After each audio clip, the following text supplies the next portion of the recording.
Wonderful. Okay, hello everyone. I hope you're doing well out there. I am, most of you know this man to my right pretty well.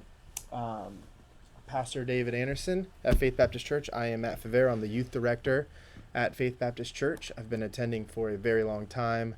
I'm on staff for 3.5 years, I think now, Yes. which has been great. It's gone by And fast. it has. It really has. It's crazy.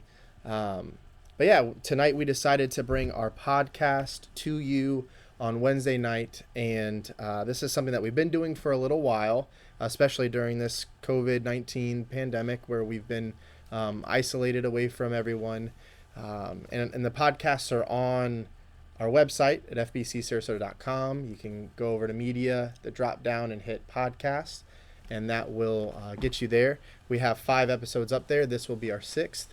And so we thought it would be a good time to bring it to you live. And so we kind of set up Dave's office to resemble what we could a studio here, using this one microphone in between us. And we're looking forward to getting into it tonight. But I want to just plug really quick the podcast and say we'd love for you to participate in it. It's been a lot of our conversations, and they've been good conversations, but we'd like to take this time to really have you guys respond to us, or have us respond to you, and have you send us the content that you want to hear instead of us guessing at it. So we'd love you to send your questions specifically for PD to his email address, which is pd@fbcsarasota.com. So if you could just send it can be about anything. It's called Ask PD Anything. So any question that you may have for PD or myself, we will handle those on the podcast, and we'd love to do that for you guys. Do you want to talk about tomorrow's? Yes, but and when you do that, if you don't want to have your name mentioned, if you want the question to be anonymous, just let us know that. We won't read your name on the question. Now, tomorrow night is our first time we're going to be together since this COVID-19 pandemic shutdown started. So we're going to be together out in the grassy area to the left or to the west as you pull in the driveway to the church. You're going to park there facing the parking lot to your north. I'll be positioned there on a stage with a podium. As you drive in, Matt and I will hand you a prayer guide for the night. You remain in your cars. And we're going to have about a 20, 25 minute National Day of Prayer service together. And I hope you'll put it in your schedule. You'll bring your family with you, and we can have our first gathering together and pray for our nation. That's tomorrow night at 7 o'clock, Thursday. Wonderful. Thank you very much. I look forward to seeing you all there for the first time in a very long time. So tonight we have been talking kind of throughout the week about a specific topic, and also your message on Sunday hit on a couple of things that we thought would be good to get in with you guys tonight. So we want to talk about conspiracy theories. We want to talk about COVID-19 has brought its fair share. It's not the first time that any of these have surfaced, but it's definitely been an interesting time. It seems like both politically on the left and on the right, there are conspiracies abounding. There are things that are being said and substantiated, and new things every single day. Some people are claiming underreporting. Some people are claiming overreporting. It's overblown. It's underblown.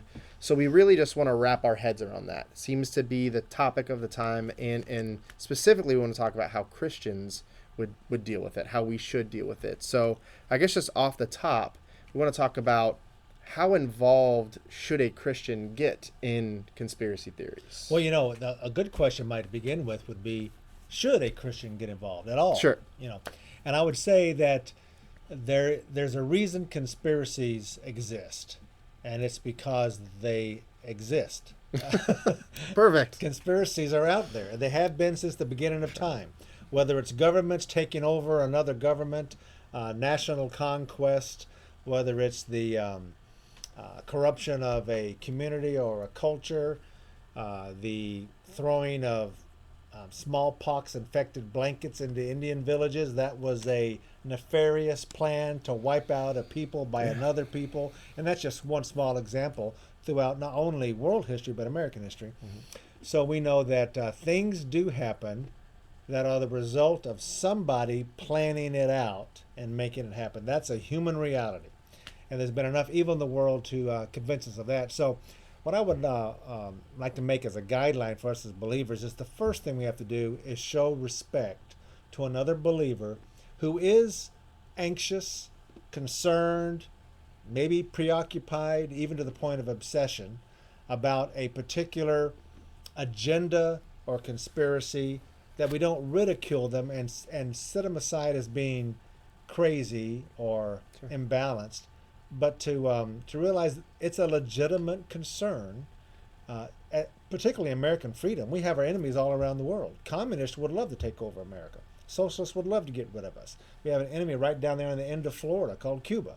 They would love to take over our nation. So there are people who mean us harm. So we have to accept that. And then give respect to other believers who are wrestling with it, and then interact in such a way that we all get a little wiser, a little calmer, a greater perspective, and we can react if we have to. Yeah. So I'm kind of hearing, and correct me if I'm wrong, please, that it's not irrational to think this way, but you can become irrational thinking about it. You can obsess about it to a point where you start to have some irrational thoughts. So it's not necessarily bad or wrong or poor to pursue finding answers, but you can go too far. Yes, and everybody is motivated for different reasons. Sure. And I would say your interest in any topic, but particularly, why is the COVID-19 response unfolding the way it is? That's an incredible question. It's a profound question. It's a life-changing Yeah. issue. So to know the answer to that would be comforting, or at least it would give you some direction. But based upon your personality and maybe even your spiritual gifting or your past experiences, puts that as an upfront topic in your mind or a back burner topic. So let's say you have the spiritual gift of being a servant. The way you're going to look at COVID-19 is, what can I do to help people? And that's about as deep as you're going to go with Sure. it. Like, whatever the reason, I got to help people, I got to serve. If you have the spiritual gift of being a prophet, that's exposing evil and declaring righteousness. You're going to want to point out the bad people behind this. Let's say you have the gift of teaching and you like to know facts and have insight and how things piece together. You're going to want to know what the story is so you can have a sound reaction to it. If you're a giver, you're going to be concerned about the money aspects of it. So your spiritual gift could affect the way you respond. So Interesting. just like we have to show respect in other areas, other topics, we have to show respect that somebody might really be preoccupied with pointing out the evil entity behind all this, because they might have the spiritual gift of being a prophet, or it could be a past experience in their life Sure. that has geared them to be hypersensitive to injustice. And so we all react differently. We have to give each other grace, but then we have to go to the Bible to get a biblical perspective. Hopefully that brings us all into a comfort zone where we can react like Christ would. Yeah, I think you said on Sunday, if I butcher it, I'm sorry, but you said we need to focus on being biblicists over constitutionalists, I believe, Yes, is the point that was being made. And that can be in any situation like this, especially the way COVID-19 rolled out. And it kind of, we saw it, it was overseas. It was far off. It wasn't present. And then it kind of felt like it just stormed in. And then we're all kind of left to figure out what is going on. And so there was a state of kind of us all being somewhat delirious by this thing. And now we're starting to get a picture. We're starting to kind of piece some things together. We're getting more information, but we're getting a lot of information. And a lot of that information is not coming together. Yeah, a lot of it is very troubling. Sure. Because it does indicate some things that you would rather not be true about people in power, organizations in power, long-standing American institutions. It's painting them in a negative light. We'd hope it wouldn't be that way. Mm-hmm. But I don't want to diminish American freedom or the Constitution. I'm a firm Sure, believer sure. in the Constitution. I think it should be protected, and it should be fought for if there's an identifiable enemy who's trying to undermine it. But that being said, it is a privilege that we have, the Constitution. Yeah. If we lose it, we don't lose our Christianity. Mm-hmm. If the Constitution is shredded and a new form of government comes in, we are still biblicists. We are still Christians. We must function as believers if we lose the culture that we've had the privilege of having for 250 years. Yeah, so then just practically speaking, what are I mean, there's some pretty basic ones that come to mind, but what are the steps that we should take as followers of Christ to focus our attention from the thing that almost literally every single person that's around in America right now is talking about to something that would resemble more of us engaging our relationship with the Lord? How do you make that pivot? Well, I think every morning when we get up, we have to remind ourselves that Isaiah says, "You, God, will keep him in perfect peace whose mind is stayed on you." Mm-hmm. So we have to discipline our heart and mind to stay on God when there's so much roaring all around us Yeah. trying to get our attention, that we keep our eye on the prize. We know that God is still on the throne. God is still in control. God still loves us, knows us, is with us. He has the answer. He has the solution. And we might be going through a terrible dark valley, and it might go so deep and so long that we actually lose our lives because of it. But we cannot lose our salvation, our position with God. So we anchor our souls in that, and then ask God for grace and wisdom and peace, love and joy, so that we can respond to whatever predicament that rises in the Spirit of Christ. But we have to intentionally pursue that perspective. Yeah, It yeah. doesn't just happen automatically sure. because the crisis develops. The crisis looms large in front of you, and it demands a reaction. So you could go days and never even put your mind on God because it's too busy looking at this flash of thunder and, Yeah. and explosion that goes off. Yeah, I mean, it reminds me of when I was a teenager. I really, and not saying that I've figured it out by any means now, but I really struggled with the idea of focusing my mind on God, and I really had to be very, very, very intentional. And through life experience and just the ups and downs that come with it, it just became more necessary for me to rely on God, and so it's become more of a thing that I realize in my day to day life. I need to have this aspect of it. I need to dwell on His Word.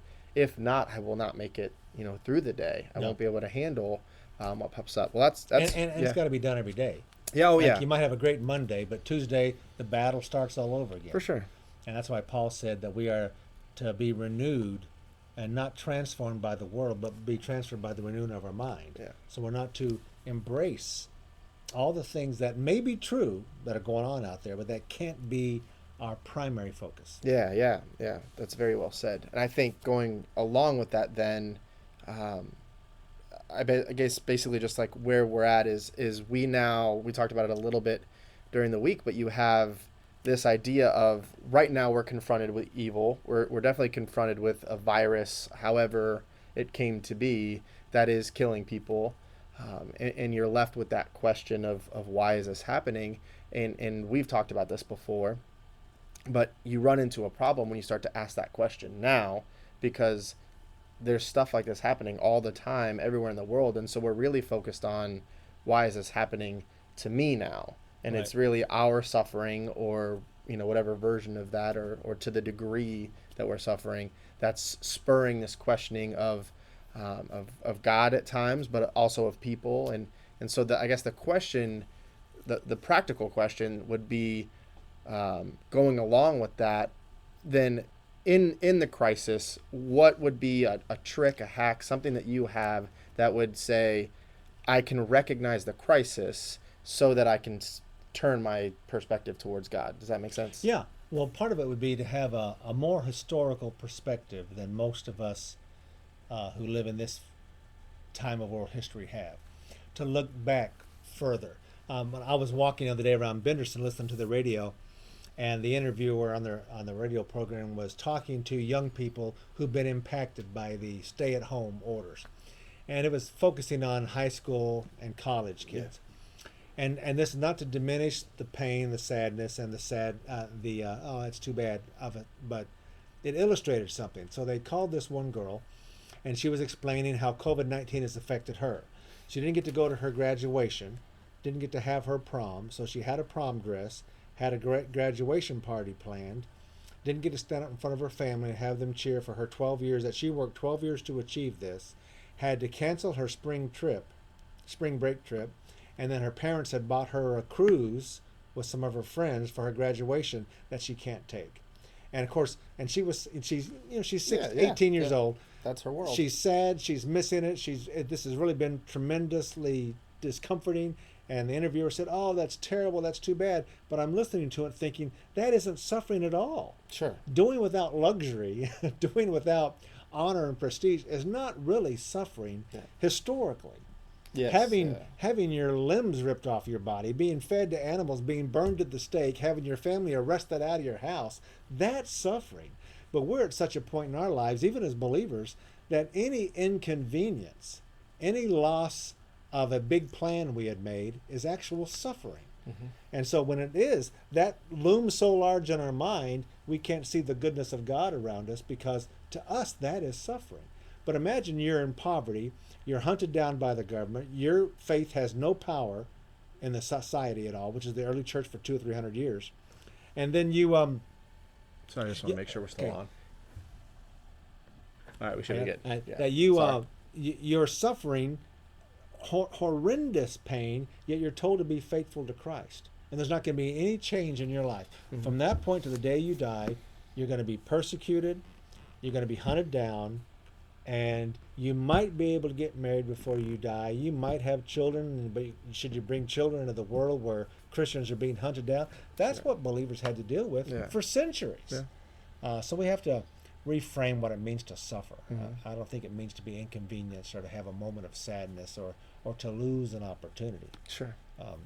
So if we redefine what we classify as suffering, then it doesn't distract us as much. Yeah. Which is why Paul said, Romans 8:18, I reckon, I've reasoned, I've considered that the sufferings of this present time, and he meant real sufferings, are not worthy to be compared to the glory that shall be revealed to us. So you and I should say, our vacation plans, our trip we had, the new car we were going to buy, is not worthy to be compared to the glory that shall be revealed to us. Yeah. Yeah, I think that's great. I think one of the things that's been like central to my processing of suffering is realizing that I have a God who suffered along with me too, in the person of Jesus. And so instead of seeing God maybe as passive on an issue like this, or which obviously he's not, and he's working, the comfort that, ironically, the comfort that comes from the fact that Jesus was not passive and suffered with me, along with me, and for me, and that can help me endure whatever is laid in front of me. So if it's as extreme as my limbs being ripped off or having to watch something terrible happen to my family, I can process that through the filter of Jesus suffered too. Jesus suffered ultimately more than I ever could by being separated from his Father. So that has been like central to my life in dealing with any form of issue that I've had. And you don't really have an option, because Christ said, take up your cross and follow him. Yeah. So he suffered. He told us, you need to be willing to suffer and take up your cross. And then Paul told us that it has been granted to us to suffer for his sake. So we have to reframe the way we look at suffering. And Jesus basically guarantees it too. He says, if you follow me, you more than likely suffer. Right. So, yeah. And American society has just been a little bubble in time where it wasn't true, or didn't play out. Sure. But it's certainly, we're headed that direction, and things could get worse for believers. Yeah. So the other thing that we've kind of been bouncing back and forth has been this. I said it earlier. I won't let you wear the thing that I'm about to say.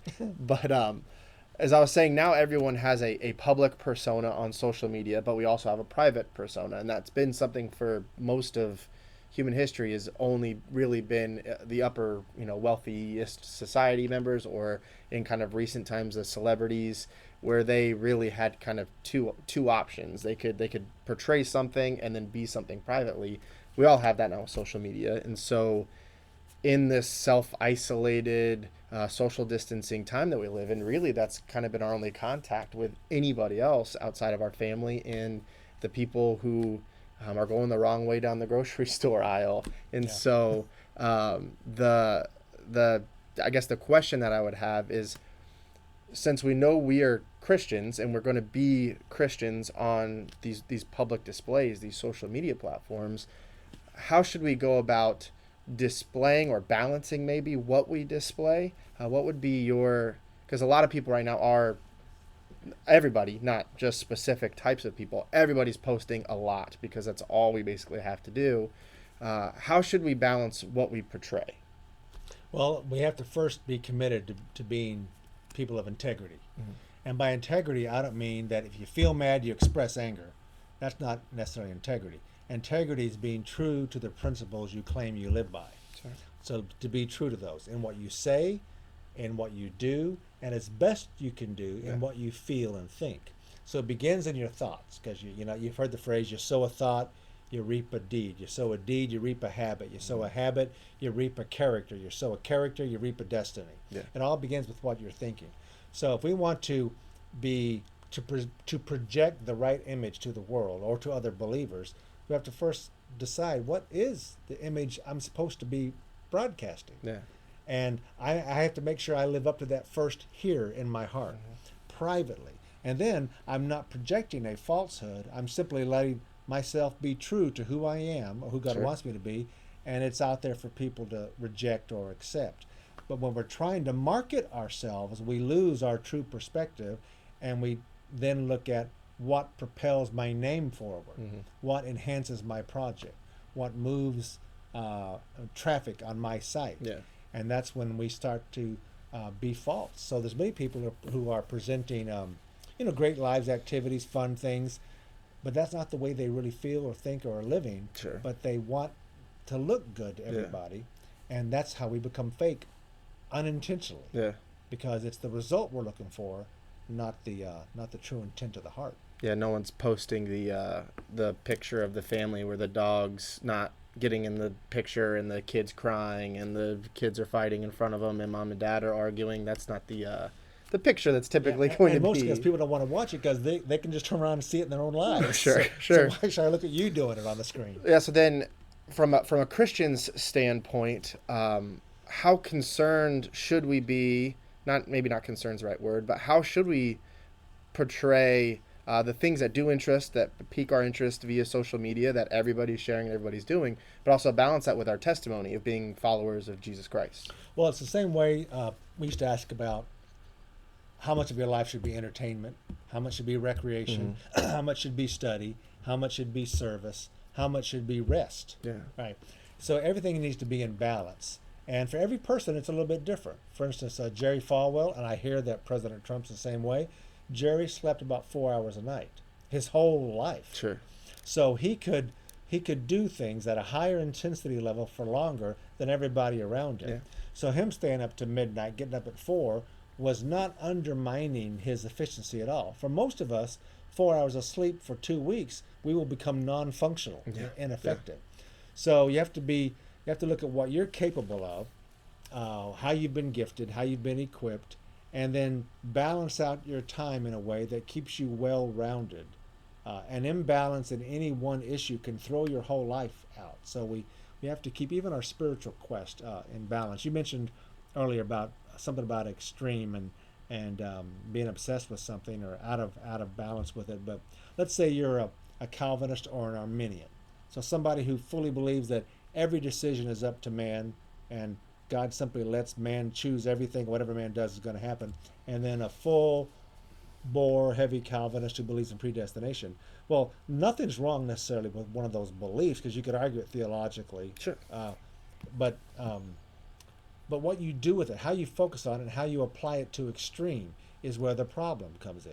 So somebody could believe that God is completely sovereign, as I do, that he's in control of all things, as I do, but still live in such a way that he holds me responsible for my behavior. And in some way I don't understand, my behavior does impact things, and leave it up to God to figure it out. Or I can be a full-fledged, God's in control, so it doesn't matter what I do. I don't have to do anything because God's going to do it all. That's Sure. extreme. That's probably an inaccurate application. Yeah. Or you can go the other way, that it doesn't matter what I say to God. God's left it all up to me. God helps those who help themselves. So I got to get out there and do everything on my own. That's an extreme. So if we can do it theologically, if we can do it in our family life, and we can be workaholics and do it in work, we can do it when it comes to fear and solving a regional, statewide, national, or global problem too. We can get so imbalanced that the rest of our life suffers because of it. Yeah, yeah, that's good. The last question that I have that I'm just thinking of when you were talking was, we're getting to a point now where this is broadcast over a lot of different states and areas, and the country is now starting to reopen in some places, and people are starting to determine. We're definitely having the conversation of when do you open up as a church again? When do we have in-person services? So there's going to be a lot of people on different extremes of that. So how would you say, just going about it, what do you think are some of the most important things to keep in mind when we determine how to do this, when in our conversations, or just from a person that's maybe not been in on these conversations, looking in, seeing our decision making process? What are some of the important things to you to think of before we get back together? And then I guess just that. Well, number one is, what does God require of us? And he said to not forsake the assembling of ourselves together. So we're not to forsake assembling. Now, are we doing that right now? Are we forsaking assembling, or are we repackaging it? Sure. Are we expressing it in a different way? I think we're doing that. Yeah. We're doing it in a way that's available to us in our current cultural crisis. So to be true to God's word is number one. Next would be the health of your church family. If you have a church full of 30 years old with children, meeting together might not be as risky. I talked to a pastor today who told me, he goes, Dave, my church is almost all senior adults. He said they are all in that at-risk category. Sure. And if I pull them together and one of them gets sick, it could affect half of our church family. Yeah. He says, I've got to be more cautious. Well, so the safety of the church family would be next. And thirdly, the image or the impression or the impact it has on our community that we're meeting or not meeting. Mm-hmm. Like, what are we telling our community? Are we saying, hey, we value your concerns, and we do care for you and want you to be healthy too, so we're going to voluntarily restrain our meeting habits? Or are we saying, we don't care, we're going to meet because we're just these kind of people going to do what we think is right, no matter if you don't like it or not? What are we communicating? So when I talked to this pastor today, he asked me, what are we going to do? And I said, well, to be honest, I said, I don't want to be the first church to open up. I don't want to be the last one either. Sure. And he starts laughing. He goes, that's exactly, he goes, where I am. Yeah. I want to be right there in the middle where I'm not standing out as somebody who's, flaunting liberty and meeting, even though I'm told not to. I don't want to be the last person who joins the train. Yeah. So it's public image, because we have to reach this community. Sure. If we offend the community by inadvertently showing that we're uncaring of their health concerns, and some of those are extremely valid. Yeah. At the station where I do the TV show, there's 2 men there who have COVID-19. One was on a ventilator as of late of last week, and I haven't heard the new updates. Mm-hmm. That's a small TV station, and there were 2 men in there whose lives are at stake because of COVID-19, and we can't dismiss that.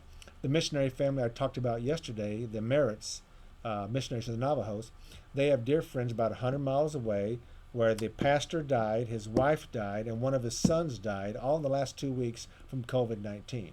He has a son and a daughter who've survived. Jeez. So that is a legitimate concern. Yeah. Well, if we show a cavalier attitude, mm-hmm. we're really showing we don't care for you. Yeah. We simply care for what we believe. So we got to take precautions to not come across like that to the people we're trying to reach. Yeah.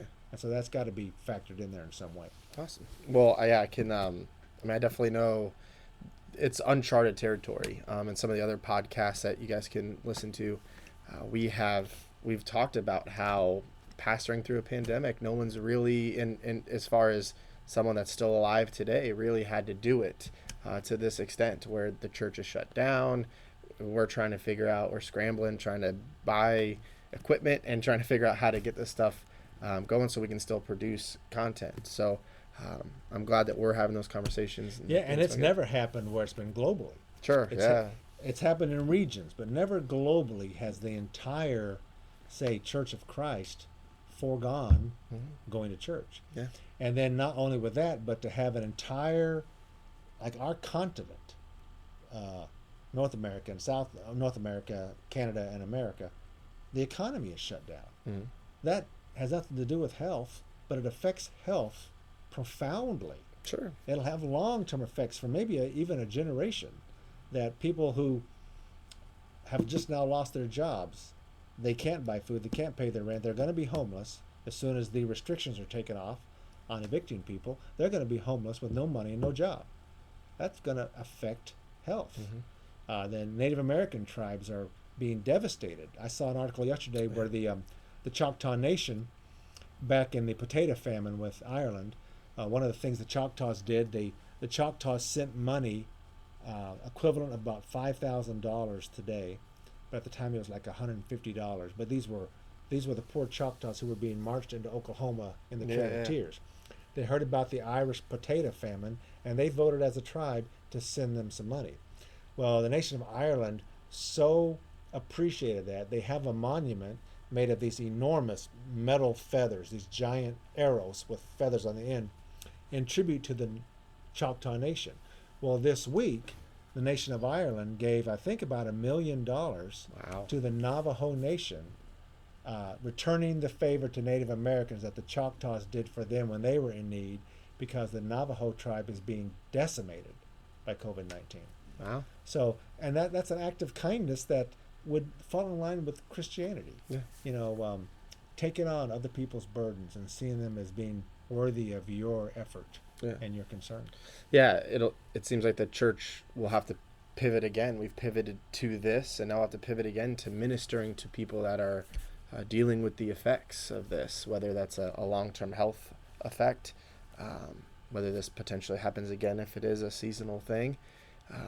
And not saying by any means we're out of it yet, but or just ministering to people who have financially just plummeted. So yeah, we have people in our church, Joyce Baxter, Russ and Sylvia Winters, Gus and Sylvia Winters, Jim Hawkins, my father, Virginia Moore, Diane Frustel's mother, who are in Roxanne Weeble, who just passed away, who and then Carolyn Raymond, who's having surgery next week, who have to do it apart from any family members being with them at all.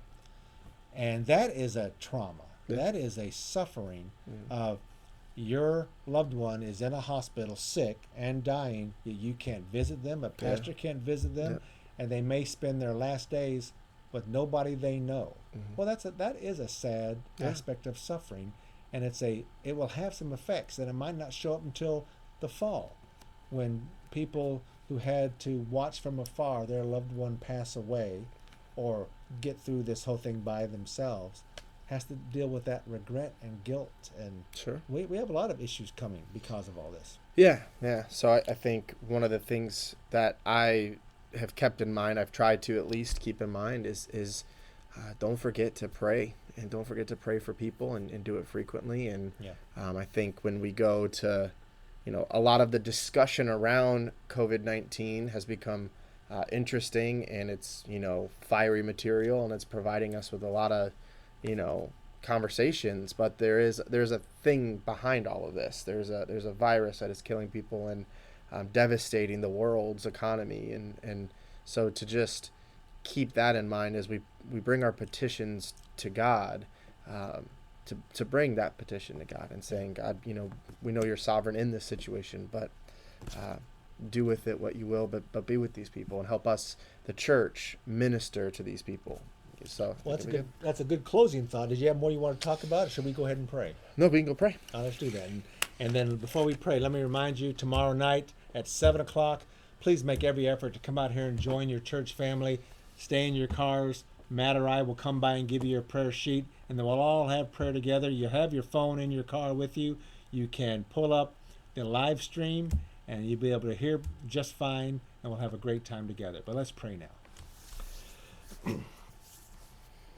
Our Heavenly Father, we do thank you for this day, and we thank you for most of us, the relative ease with which this crisis has been up to this point. We have not been affected like other states have. Our city hasn't been affected as other cities have. We do have people in our church family who have lost income. They've been separated from loved ones, and there's been great difficulties of not being able to pursue their education, their career, not being able to interact with loved ones outside their own home, and it has been difficult, but we've been blessed, and you've protected our church family, and you have protected our church and given us great generosity and blessing, and you've been allowing the digital ministry to be highly effective. We thank you for that.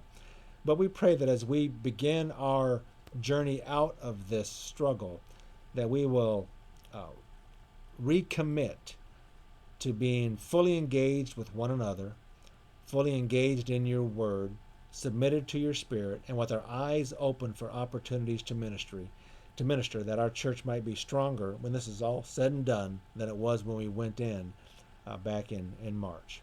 We thank you for your patience, your presence, and your grace, and your mercy, and the promise of your power upon our lives. And we ask you to help us be faithful to you during this time. For we ask that in Jesus' name. Amen. Amen. Thanks, PD. Thank you. Thank you guys for watching.